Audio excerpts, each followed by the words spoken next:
ఓం సదాశివసమారంభాం వ్యాసశంకరమధ్యమాం అస్మదాచార్యపర్యంతాం వందే గురుపరంపరాం.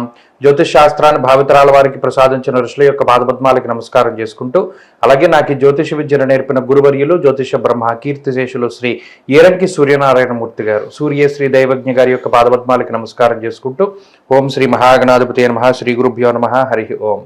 వీక్షకులందరికీ నమస్కారం. జూన్ నెల 16వ తారీఖు లగాయతు జూన్ 22వ తారీఖు శనివారం వరకు ఉండేటువంటి గ్రహగతుల ఆధారంగా ద్వాదశ రాశుల వారికి ఈ వారం ఏ విధమైనటువంటి శుభాశుభ ఫలితాలు కలగబోతున్నాయో ఈ కార్యక్రమం ద్వారా తెలుసుకుందాం. అందులో భాగంగా ఈ వారం ఉండేటువంటి గ్రహగతులను గమనిద్దాం. ఈ వారంలో శనేశ్వరుడు కుంభరాశి యందు, మీనమందు రాహువు, మేషమందు కుజగ్రహము, వృషభ రాశి యందు గురుడు, మిథున రాశి యందు రవి, బుధ, శుక్రగ్రహాల యొక్క సంచారం అనేటువంటిది జరుగుతున్నది.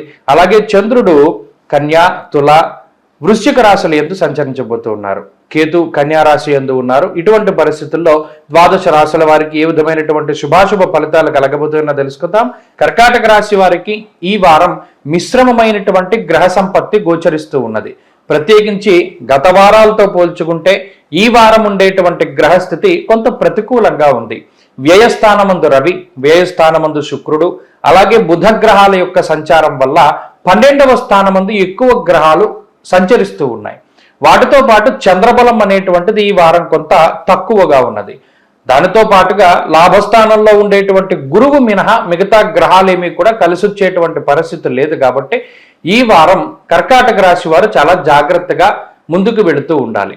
ప్రత్యేకించి ఈ గ్రహ సంపత్తి ఆర్థిక పరిస్థితులపై, అలాగే నివాసముపై, ఉద్యోగ వ్యాపారాలపై, అలాగే ఖర్చుపై ఎక్కువగా ప్రభావాన్ని చూపిస్తూ ఉంటాయి.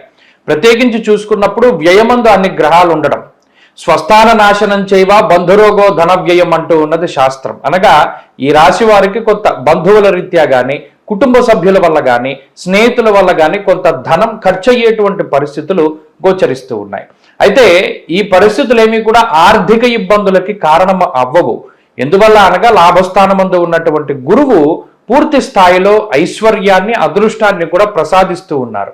కాకపోతే వ్యయస్థానమందు 3 గ్రహాలు ఉండడం, అష్టమ స్థానంలో శనేశ్వరుడు సంచరిస్తూ ఉండడం, 9, 10 స్థానాల్లో పాపగ్రహాలు ఉండడం వల్ల అనవసరమైనటువంటి ఖర్చు, ఈ డబ్బు ఖర్చు పెడితే తిరిగి రాదని తెలిసినప్పటికీ ఖర్చు పెట్టవలసినటువంటి పరిస్థితి.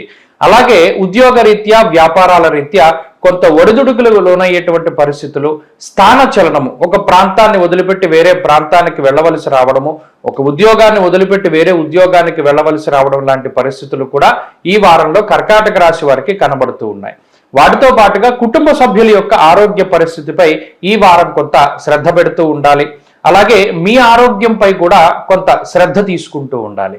ప్రత్యేకించి ఎక్కువగా శ్రమ పడినప్పుడు కొంత సమయం విశ్రాంతికి కేటాయిస్తూ ఉండడం చెప్పదగినటువంటి సూచన. అంతేగాక ఉద్యోగ వ్యాపారాలు చేసుకునేటువంటి వారికి కొంత ఒత్తిడి ఉంటుంది. విద్యార్థులకి మరీ ముఖ్యంగా పుట్టినటువంటి నివాస ప్రాంతం నుండి వేరే దేశాలకి వెళ్ళి చదువుకుంటూ ఉండేటువంటి వారికి మాత్రం ఈ గ్రహస్థితి చాలా చక్కగా ఉపయోగపడుతుంది. ఆ చదువుకునేటువంటి వారు అక్కడ స్థిరంగా ఉండడానికి చేసేటువంటి ప్రయత్నాలన్నీ కూడా ఫలించడానికి అవకాశం ఉంటుంది. స్త్రీలకు ప్రత్యేకించి ఈ గ్రహస్థితి మానసిక ప్రశాంతతని కలగజేస్తూ, అలాగే ఉద్యోగ వ్యాపారాలు చేసేటువంటి స్త్రీలకి మాత్రం ఇది కొంత ఇబ్బందిని కలగజేస్తుంది. కర్కాటక రాశి వారు ఈ వారం మరింత అనుకూలమైనటువంటి ఫలితాలని సాధించడానికై సూర్యారాధన చేస్తూ ఉండడం చెప్పదగినటువంటి సూచన.